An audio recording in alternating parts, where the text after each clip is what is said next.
लेकिन सवाल यह है कि इस प्रकार जब इस बार दोबारा लड़ रहे हैं, क्या वो चमत्कार दोबारा होगा वहाँ पे या नहीं होगा, तो ये भी एक महत्वपूर्ण प्रश्न है।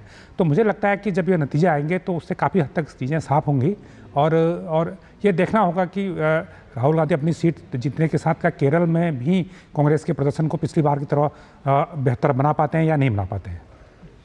बिल्कुल, हम यहाँ तस्वीरें लगातार दिखा रहे हैं जहाँ प्रधानमंत्री अपना तीसरी बार नामांकन भरने के लिए कलेक्ट्रेट ऑफिस पहुँच चुके हैं और एक बार फिर वहाँ पर नारों के बीच में वो वहाँ पहुँचे और अभिनंदन उन्होंने स्वीकार किया वाराणसी वासियों का।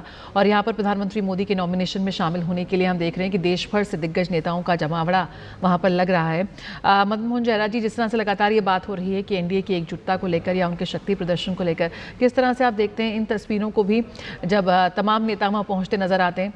योगी आदित्यनाथ को भी हम देखते हैं, लगातार हमने कल देखा रथ पे मौजूद थे, लगातार ये बात भी की जा रही है, प्रधानमंत्री भी बात को कहते हैं कि डबल इंजन की सरकार है जो आपके राज्य को और ज़्यादा वो बूस्ट देगी और उसको विकास के पथ पर आएगी। और उसी तरह से यहाँ पर जब एनडीए के जब पूरा कुनबा इकट्ठा होता है नॉमिनेशन प्रोसेस के लिए, तो वो भी कहीं ना कहीं बेहद महत्वपूर्ण संदेश देता नजर आता है।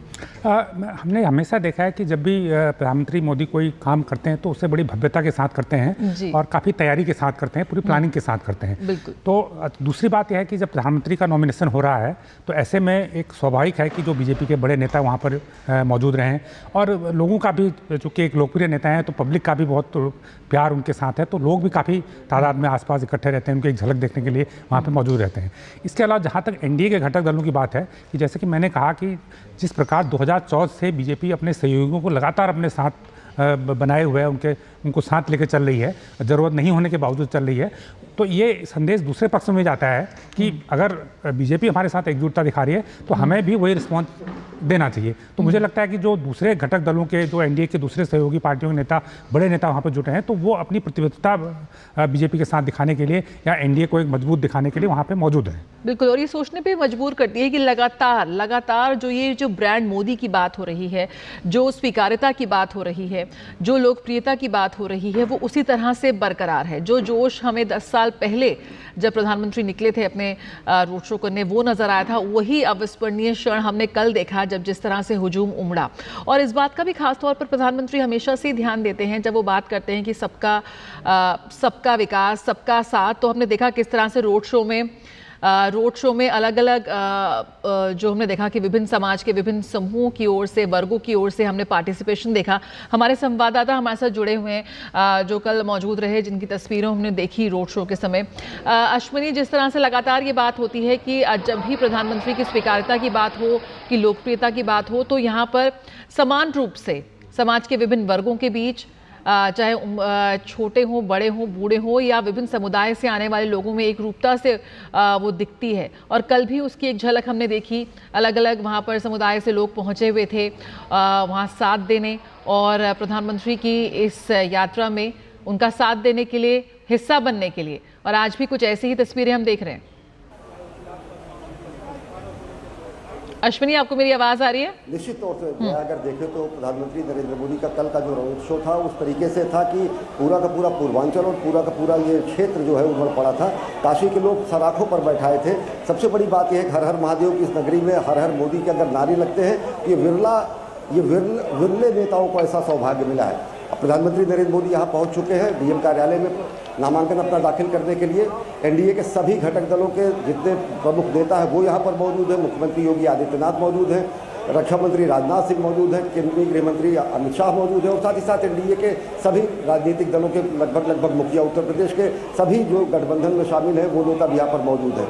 तो जो एकजुटता का प्रदर्शन यहाँ पर काशी से आज हो रहा है वो पूरे देश को ये बताता है कि किस तरीके से गठबंधन धर्म को निभाते हुए एक बड़ा ज़बरदस्त जनाधार उत्तर प्रदेश में 2019 के चुनाव में रहा। गठबंधन धर्म को निभाते हुए अभी भी सभी घटक दलों को अपने साथ लेकर प्रधानमंत्री नरेंद्र मोदी यहाँ पर नामांकन दाखिल करने पहुँचे हैं। और काशी की जो भव्यता है, काशी की जो आध्यात्मिकता, उसको सजोकर किस तरीके से अंतर्राष्ट्रीय स्तर पर काशी को स्थापित किया और किस तरीके से भारत को एक विकास यात्रा देते हुए 5वीं दुनिया की सबसे बड़ी अर्थव्यवस्था बनाया। तो ये निश्चित तौर से पूरे राजनीतिक दलों को और पूरी दुनिया को भी संदेश देता है कि किस तरीके से एक समग्रतावादी सोच को लेकर, एक समावेशी सोच को लेकर समावेशी राजनीति की शुरुआत यहाँ काशी से हुई। और आज प्रधानमंत्री नरेंद्र मोदी यहीं पर मौजूद हैं, नामांकन दाखिल कर रहे हैं मुख्य निर्वाचन अधिकारी कार्यालय में, डीएम कार्यालय, जिलाधिकारी कार्यालय में वाराणसी में। और पूरा का पूरा एनडीए जो घटक दल है, पूरा का पूरा एनडीए का जो गठबंधन है वो यहाँ पर मौजूद है। तो जय, जो आप बात कर रही है कि सभी लोगों की समावेशिता की बात, एक चीज़ मैं जरूर कहूँगा, 2014 के बाद उत्तर प्रदेश और बिहार की राजनीति कहीं ना कहीं जातीय आधार पर राजनीति यहाँ पर होती थी, जातीय समीकरणों के आधार पर राजनीति होती थी। लेकिन प्रधानमंत्री नरेंद्र मोदी ने केवल सबका साथ सबका विकास नारा ही नहीं दिया, जो जातीय समीकरण थे उनको भी ध्वस्त उन्होंने किया। आज एक विकासवादी राजनीति की शुरुआत उत्तर प्रदेश में हुई है, पूरे देश में हुई है। ये काशी और पूरा का पूरा पूर्वांचल कहीं ना कहीं इस बात का साक्षी है कि किस तरीके से बेहद पिछड़ा माने जाने वाला ये क्षेत्र आज जो है विकास के फलक पर, विकास के मानचित्र पर एक विशिष्ट स्थान रखता है। काशी के विकास के साथ साथ समूचे पूर्वांचल का विकास हुआ है कि जो फैक्ट्रीज हैं उनको स्थापित करना हो, बहुत सारी जो विकास के कार्य हैं उनको भी एक सांसद के तौर पर उसी मनोयोग के साथ प्रधानमंत्री ने किया जो शायद किसी भी जगह से लड़ते तो वहाँ करते। बिल्कुल। देखिए, एक तो जो बनारस के शहर का विकास है, जैसे नया एयरपोर्ट बन गया, रेलवे स्टेशन बन गया, फ्लाईओवर बन गए, सड़कें बेहतर हो गई और एक वहाँ पे विश्व स्तर का सभागार भी बना है। इस तरह की चीज़ें तो बहुत सारी हैं और कुछ नई चीज़ें भी हैं, लेकिन हम एक चीज़ पे बहुत ज़्यादा ध्यान नहीं दे पा रहे हैं। मैं भी और आपके रिपोर्टर के बाद देख रहा था, जैसे अगर हम 2013-14 में देखें हैं तो वाराणसी में जो टूरिस्ट का जो भारत के संविधान प्रति सच्ची श्रद्धा और निष्ठा रखूंगा और मैं भारत की प्रभुता और अखंडता अक्षुण्ण रखूंगा।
मैं नरेंद्र दामोदर मोदी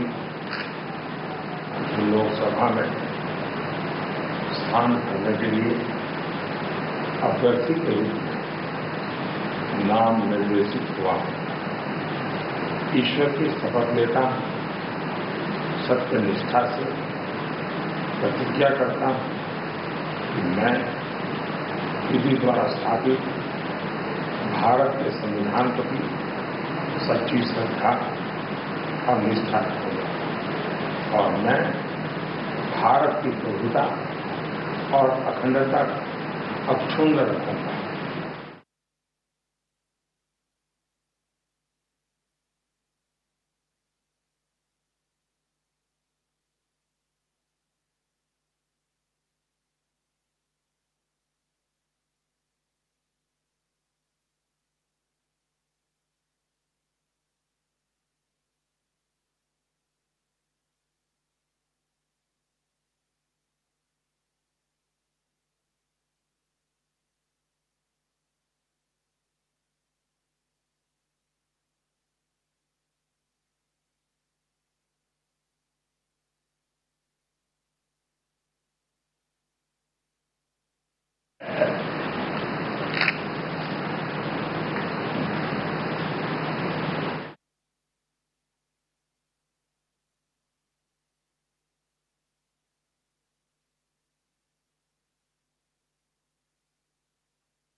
देखिए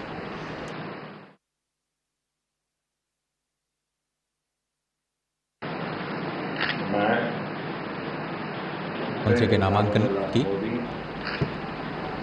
लोकसभा में स्थान करने के लिए कलेक्ट्रेट वाराणसी से तस्वीरें और तीसरी बार नामांकन दाखिल करते हुए प्रधानमंत्री नरेंद्र मोदी वाराणसी के आज कलेक्ट्रेट पहुंचे हैं और आज वो नामांकन अधिकारी के समक्ष अपना नामांकन दाखिल करते हुए उनके साथ उनके प्रस्तावक के तौर पर गणेश्वर शास्त्री द्रविड़ और बैजनाथ पटेल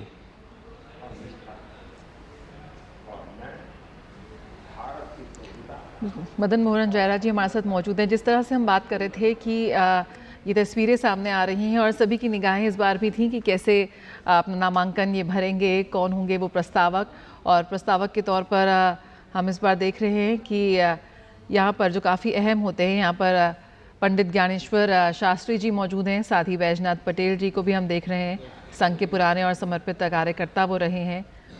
तो किस तरह से आप देखते हैं कि ये भी एक यहाँ पे जो संदेश देते नजर आते हैं प्रधानमंत्री अपनी हर एक गतिविधि के साथ? नहीं, मैंने हमेशा ये नोट किया कि जब भी कोई बड़ा आयोजन वो करते हैं तो जो निचले तबके का कार्यकर्ता है, चाहे वो निचले तबके का व्यक्ति है, उसको हमेशा सम्मान देते हैं। जो सबका साथ सबका विकास की बात कहते हैं वो भी इस बात पर लागू होती है। जैसे हमने देखा कि पार्लियामेंट की जब नई बिल्डिंग बनी थी, जो मजदूर थे वहाँ पे उनको वहाँ पे बुलाया गया था, तो उसका उद्घाटन हुआ था। इसी प्रकार हमने देखा 26 जनवरी जब गणतंत्र दिवस समारोह हमारा होता है तो वहाँ पर बहुत सारे सफाई कर्मचारी और दूसरे जो एक निचले तबके के लोग होते हैं उनको वहाँ पर बुला के और सम्मान के साथ उनको पहली सीट पर बिठाया जाता है, उनके लिए सीटें रिजर्व की जाती हैं। इसी प्रकार मैंने कई और कार्यक्रमों में देखा था कि पिछली बार जो उनके प्रस्तावक थे उसमें भी काफ़ी लोग इस तरह के थे जो एकदम बहुत ही एक अंतिम छोर के व्यक्ति थे, तो उनको सामने ला के एक प्राथमिकता के साथ अपना प्रस्तावक बनाना या उनको एक मंच पर सम्मानित करना, तो ये दर्शाता है कि आप हर व्यक्ति को साथ लेके चलने की मंशा रखते हैं। जैसे सबका साथ सबका विकास, ये बीजेपी का एक स्लोगन भी है, और वो सिर्फ स्लोगन नहीं है तो उसको चरितार्थ करके भी दिखाया जा रहा है, और ये प्रधानमंत्री के स्तर पर हो रहा है और खुद वो कर रहे हैं। तो मुझे लगता है कि जब प्रधानमंत्री खुद ये कर रहे हैं तो उनकी पार्टी के लोग, उनके सरकार के दूसरे मंत्री वो भी उसको फॉलो करते हैं, तो ये एक अच्छी शुरुआत है। गणेश्वर शास्त्री द्रविड़ जो कि राम जन्मभूमि की जो पूरी प्रतिष्ठा हुई भगवान श्री राम की, वहाँ भी उन्होंने बहुत ही अहम भूमिका निभाई और मुहूर्त के तौर पर जो समय उन्होंने निश्चित किया था, संपूर्ण प्रक्रिया में वो बहुत ही तन्मयता के साथ शामिल रहे और काशी के विद्वत जनों में गिने जाते हैं। हालांकि वो तमिलनाडु से आते हैं, द्रविड़ अपने साथ अपने नाम के साथ लगाते हैं और वो आज मुख्य प्रस्तावक के तौर पर प्रधानमंत्री के साथ पहुँचे और उन्होंने आज नामांकन प्रक्रिया में हिस्सा लिया। और साथ ही साथ बैजनाथ पटेल जो कि ओबीसी समाज से आते हैं और संघ के पुराने और समर्पित कार्यकर्ता रहे हैं, तो संघ के कार्यकर्ताओं को भी साथ में लेकर के चलना, साथ ही साथ काशी जिसके लिए जाना जाता है अपनी विद्वता के लिए, अपनी आध्यात्मिक उन्नति के लिए, और एक प्रतीक के तौर पर ज्योतिष के प्रकांड विद्वान के तौर पर काशी जिसे आज जानती है शास्त्री जी को, वो आज मुख्य प्रस्तावक के तौर पर प्रधानमंत्री मोदी के साथ नजर आए। और मुख्यमंत्री योगी आदित्यनाथ भी लगातार आज सुबह से ही सभी कार्यक्रमों में प्रधानमंत्री के साथ रहे। आज काल भैरव मंदिर में दर्शन पूजन के समय भी वो वहाँ पर मौजूद थे। अश्विनी हमारे साथ बने हुए हैं। अश्विनी जी, एक बार फिर से आपका स्वागत है इस कार्यक्रम में।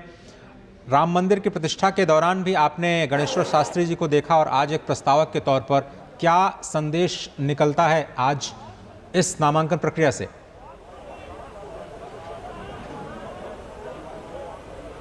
निश्चित तौर से अजय अगर देखें तो पंडित गणेश्वर शास्त्री द्रविड़ सबसे समादृत और सबसे ज़्यादा बड़े ज्योतिषी और प्रकांड विद्वान माने जाते हैं। समूचे काशी में और समूचे विद्वत परिषद में और समूचे संस्कृत के विद्वानों में इनका विशेष स्थान है। अगर बात राजनीतिक संकेत की करें तो द्रविड़ घनपाठी वेद घनपाठी ब्राह्मण परिवार से आते हैं। दक्षिण के जो ब्राह्मण परंपरा है उसमें सर्वोच्च ब्राह्मण परंपरा से ही आते हैं। भाजपा का सबसे ज़्यादा फोकस जो है वो दक्षिण पर इस बार रहा, क्योंकि दक्षिण भारत से जो सीटों को और ज़्यादा संभावना वो तलाश रहे थे कि किस तरीके से तमिलनाडु, कर्नाटक, केरल और आंध्र प्रदेश राज्यों में अपना जनाधार बढ़ा सके, क्योंकि भाजपा का दक्षिणा पथ अभियान जो था वो कहीं ना कहीं कर्नाटक तक सिमटा हुआ था। राजनीतिक रूप से अगर देखें तो आपकी उत्तर और दक्षिण को साधने और जोड़ने की कोशिश है। अगर सांस्कृतिक रूप से आप देखें तो जो शुरुआत की प्रधानमंत्री नरेंद्र मोदी ने बेहद अभिनव प्रयोग किया काशी तमिल संगमम का, इसी तरीके का सोमनाथ तमिल संगमम गुजरात में किया गया। जो उत्तर दक्षिण की जो खाई थी, जो कहीं आर्य और द्रविड़ की खाई थी, जो सो कॉल्ड ऐसे नैरेटिव चलाए जाते थे, वो भी ध्वस्त किए जाने का साक्षात प्रमाण है जिस तरीके के यहाँ पर सांस्कृतिक आयोजन किए गए। हाँ, इस सांस्कृतिक आयोजनों को जो राजनीतिक फल और फलीभूत होंगे वो विशिष्ट तरीके से देखता होगा कि दक्षिण में भारतीय जनता पार्टी को किस तरीके से लाभ मिलता है। और एक चीज़ बताएं, अगर पंडित गणेश्वर शास्त्री द्रविड़ जी की अगर बात करें तो कल भी हमने उनसे जब बात की तो आज उन्होंने बताया कि जो मुहूर्त है वो अभिजीत मुहूर्त है जिसमें प्रधानमंत्री नरेंद्र मोदी नामांकन दाखिल करेंगे। आनंद योग है, सर्वार्थ सिद्ध योग है, सभी मनोकामनाओं को पूर्ण करने वाला योग है और इस समय में किए गए कार्य व्यक्तिगत रूप से तो फलीभूत होते हैं, साथ ही साथ नेतृत्व मिलने पर सभी संकटों को समाप्त करने वाला योग बनता है। तो निश्चित तौर से अगर देखें तो प्रधानमंत्री नरेंद्र मोदी ने अगर पंडित गणेश्वर शास्त्री द्रविड़ और बैजनाथ पटेल को अपना प्रस्तावक बनाया है तो इसमें हमारी उस परंपरा को भी कहीं ना कहीं हम नतमस्तक करते हैं, जहाँ पर हम विकास और विरासत की बात करते हैं, समाज को हम जोड़ने की बात करते हैं, जिस हमारा ऐसा समाज जो कि सबको समेकित और समग्र रूप में लेके चलता है। जब हम ये कहते हैं संगच्छध्वम संवर्धध्वम समो मदान से जानताम, जो हमारे वेद वाक्य हैं, तो किसी भी तरीके से जो सबका साथ, सबका विकास, सबका प्रयास, सबका विश्वास का जो राजनीतिक प्रयोग है वो यहाँ पर दिखता है। उत्तर दक्षिण पूर्व पश्चिम एक समग्र समावेशी नेता के रूप में प्रधानमंत्री नरेंद्र मोदी यहाँ पर पहुँचते हैं। एनडीए का पूरा कुनबा यहाँ पर है। तो राजनीतिक रूप से अनेक परिणाम, राजनीतिक रूप से अनेक यहाँ से निष्कर्ष जाते हैं और क्या कुछ इसके फलीभूत निष्कर्ष निकलेंगे वो जनादेश में पता चलेगा जब गिनती होगी। लेकिन उत्तर दक्षिण के जो खाई थी वो भी कहीं ना कहीं पड़ती हुई दिख रही है। जब उत्तर भारत से पश्चिम भारत के जन्म लिए हुए प्रधानमंत्री नरेंद्र मोदी गुजरात से आकर काशी को अपनी कर्मभूमि बनाते हैं और यहाँ पर उनके प्रस्तावक दक्षिण भारत से 4 पीढ़ी से यहाँ पर अपने को समाहित कर दिए जाने वाले पंडित गणेश्वर शास्त्री बनते हैं। अजय, लेकिन अश्विनी, आपको वो तस्वीरें भी याद होंगी जब 2019 के अर्ध कुंभ में जब अचानक प्रधानमंत्री ने चरण प्रक्षालन किया और सभी को आश्चर्यचकित कर दिया निषाद समाज का, और आज देखिए फिर से ओबीसी समाज के बैजनाथ पटेल उनके साथ में हैं। ये जो आपने एक बड़ी बात कही कि विकास तो ठीक है, वो तो हर जगह करते ही हैं, लेकिन सभी जातियों को साध करके एक साथ सबको लेकर के चलना, ये प्रधानमंत्री मोदी की नीति के केंद्र में है और किसी को भी नाराज नहीं करते और सभी को उचित सम्मान जो समाज में मिलना चाहिए। वो दृश्य भी आपको याद होंगे जब काशी कॉरिडोर के निर्माण के बाद श्रमजीवियों पर उन्होंने पुष्प वर्षा की थी। तो ये भी एक उनके व्यक्तित्व को दिखाता है और शायद जनता भी इस बात को समझ रही है बहुत अच्छी तरीके से कि वो जो पहले केवल जाति की राजनीति होती थी, जातियों को साधना तो सबके साथ सबका विकास के साथ में पीएम मोदी रखते ही हैं और उसके साथ साथ विकास के नए मंत्र को लेकर भी आगे चल रहे हैं।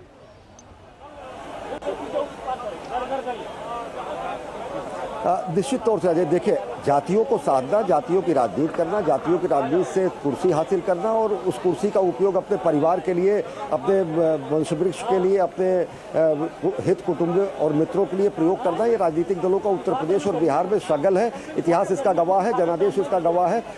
पीढ़ी की पूरी ऐसे कुनबे तैयार हुए हैं जातीय आधार पर उत्तर प्रदेश और बिहार में, जो कि विशिष्ट जात का वोट बैंक की राजनीति करते हुए उन्होंने जाति समीकरणों को साधते हुए यहाँ पर सत्ता भी हासिल की। लेकिन इन सबसे अगर देखें, सामाजिक चेतना जगाने की बात, सामाजिक रूप से सम्मान देने की बात, सामाजिक रूप से उनको स्थापित करने की बात, सामाजिक रूप से उनको जो कहीं ना कहीं सामाजिक रूप से नहीं कहेंगे लेकिन जो राजनीतिक अस्पृश्यता कहीं ना कहीं राजनीतिक दलों की अनेक वर्गों के प्रति थी, जो गुटबंदी थी, उसको भी समाप्त करने का काम प्रधानमंत्री नरेंद्र मोदी ने किया।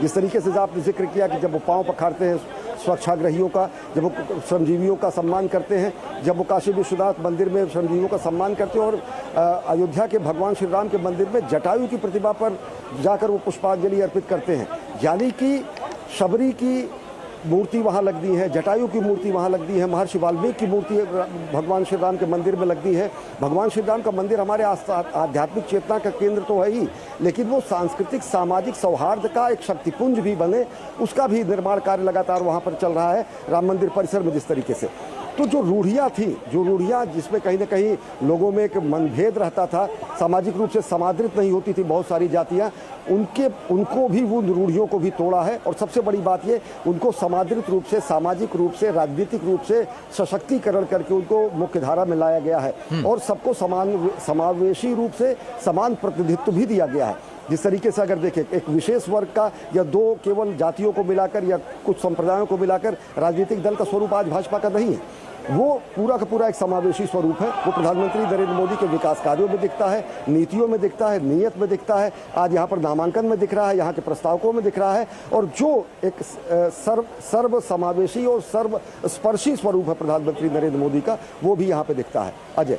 बिल्कुल अश्विनी, जिस तरह से हम बात कर रहे हैं, अगर हम प्रस्तावकों की यहाँ पर बात कर रहे थे तो 2014, 2019, 2024 यहाँ पर गिरधर मालवीय से लेकर शास्त्रीय गायक छन्नूलाल मिश्र, वहाँ पर बुनकर अशोक कुमार, और हम बात करें तो जो तमाम विभिन्न वर्गों से यहाँ पर प्रस्तावक आके जुड़ते हैं, किस तरह से आप देखते हैं कि आज सुबह बेहद भावुक होकर प्रधानमंत्री ने एक वीडियो संदेश भी जारी किया कि माँ गंगा ने मुझे बुलाया था और अब ऐसा महसूस होता है कि गंगा माँ ने मुझे गोद ले लिया है।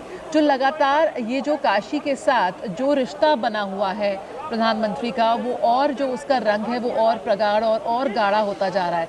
सबसे एक महत्वपूर्ण बात आप क्या मानते हैं, आपको लगता है वहाँ काशी वासियों के बीच में रहते हैं कि दुनिया के सबसे लोकप्रिय नेता उनके बीच जब आता है एक सांसद के रूप में, किस तरह से वो उससे जुड़ते हैं और ये जो एसोसिएशन है, ये जो प्यार है, ये जो सम्मान है, वो उसी तरह से बरकरार और भी बढ़ता हुआ?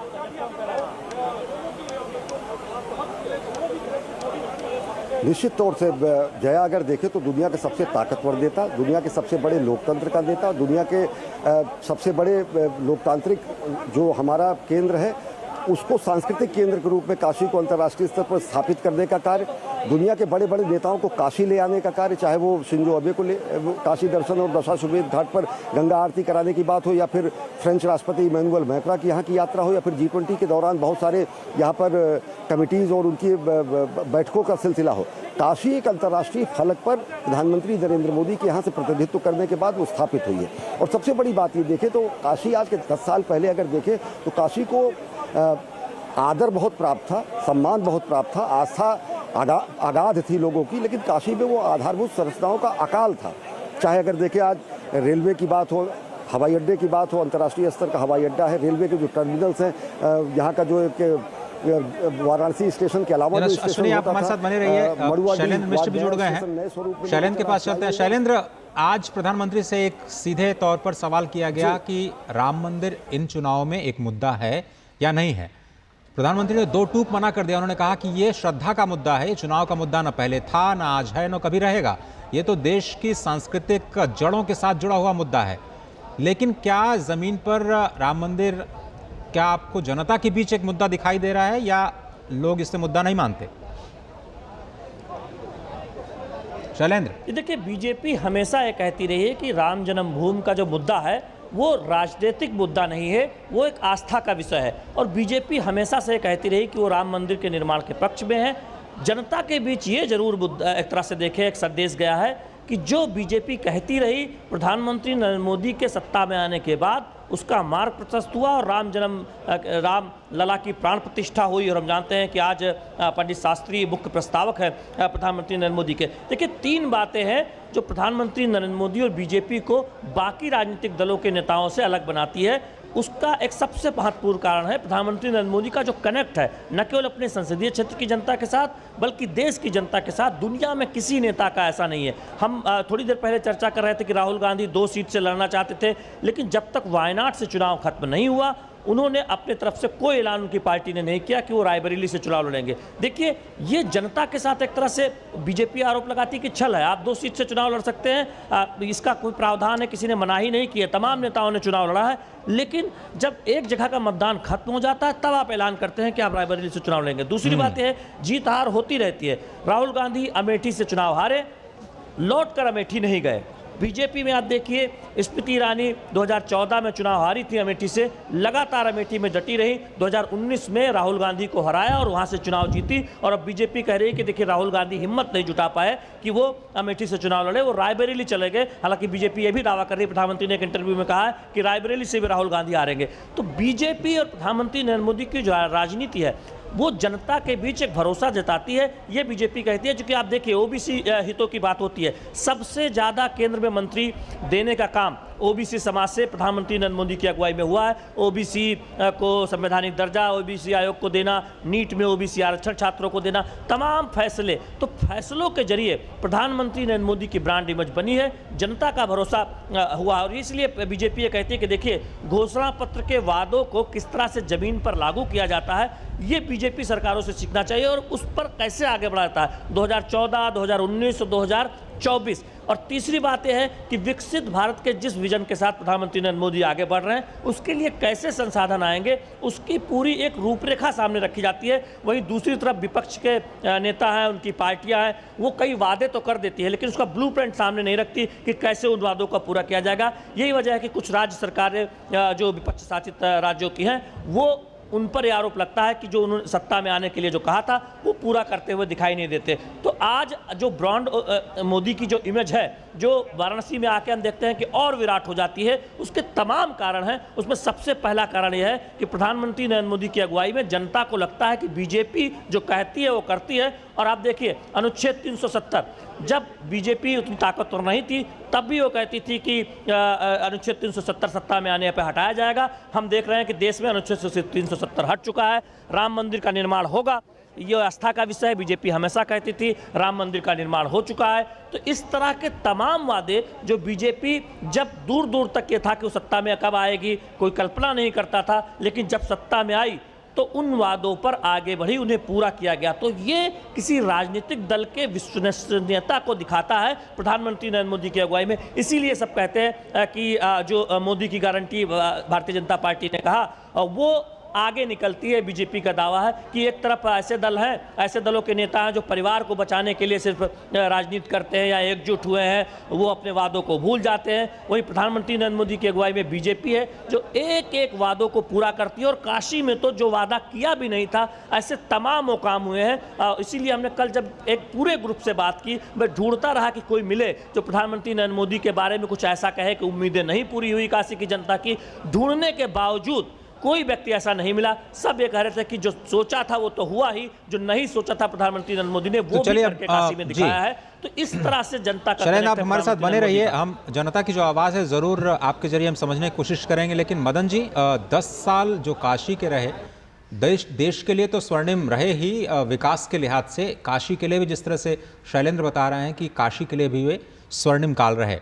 जिस तरह से किसानों की बात हो, डेयरी संयंत्र की स्थापना हो, जो आईपीडीएस योजना के तहत आज जो उन्होंने वीडियो जारी किया उसमें जो बिजली के तार, जो खंभे बिल्कुल सड़क पर नज़र आते थे, उनको अंडरग्राउंड किया गया 600-700 करोड़ रुपए की योजना के ज़रिए। आज अगले 5 साल आपको कैसे दिखाई देते हैं? काशी ये मान के चल रही है कि भाई प्रधानमंत्री उनकी अगुवाई करेंगे और बहुत सारे लोग ये भी मान के चल रहे हैं कि तीसरी बार देश भी नरेंद्र मोदी जी को ही प्रधानमंत्री बनाएगा। तो काशी के लिए अगले 5 साल, देखिए काशी के लिए अगले 5 साल तो महत्वपूर्ण हैं ही। जैसे अभी हम कह रहे थे कि क्या पीएम ने खुद बोला है कि हमारे लिए प्रधानमंत्री एक चुनावी मुद्दा नहीं है। तो बीजेपी पीएम का अभ्यर्थी के नाम निर्देशित हुआ, ईश्वर की शपथ लेता हूं, सत्य निष्ठा से प्रतिज्ञा करता हूं कि मैं विधि द्वारा स्थापित भारत के संविधान प्रति सच्ची श्रद्धा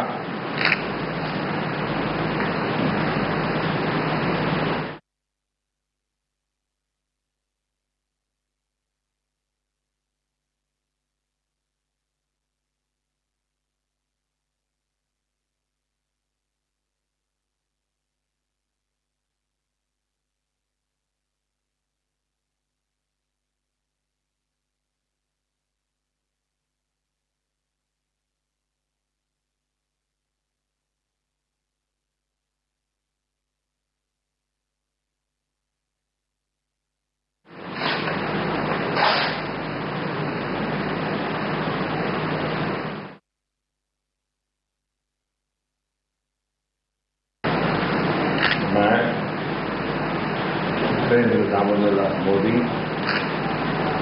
लोकसभा में स्थान करने के लिए अभ्यर्थी के रूप में नाम निर्देशित हुआ। ईश्वर की शपथ लेता हूं, सत्य निष्ठा से प्रतिज्ञा करता हूं कि मैं विधि द्वारा स्थापित भारत के संविधान प्रति सच्ची श्रद्धा और निष्ठा रखूंगा और मैं भारत की प्रभुता और अखंडता अक्षुण्ण रखूंगा।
मैं नरेंद्र दामोदर लाल मोदी लोकसभा में स्थान करने के लिए अभ्यर्थी के रूप में नाम निर्देशित हुआ। ईश्वर की शपथ लेता हूं, सत्य निष्ठा से प्रतिज्ञा करता हूं कि मैं विधि द्वारा स्थापित भारत के संविधान प्रति सच्ची श्रद्धा और निष्ठा रखूंगा और मैं भारत की प्रभुता और अखंडता अक्षुण्ण रखूंगा।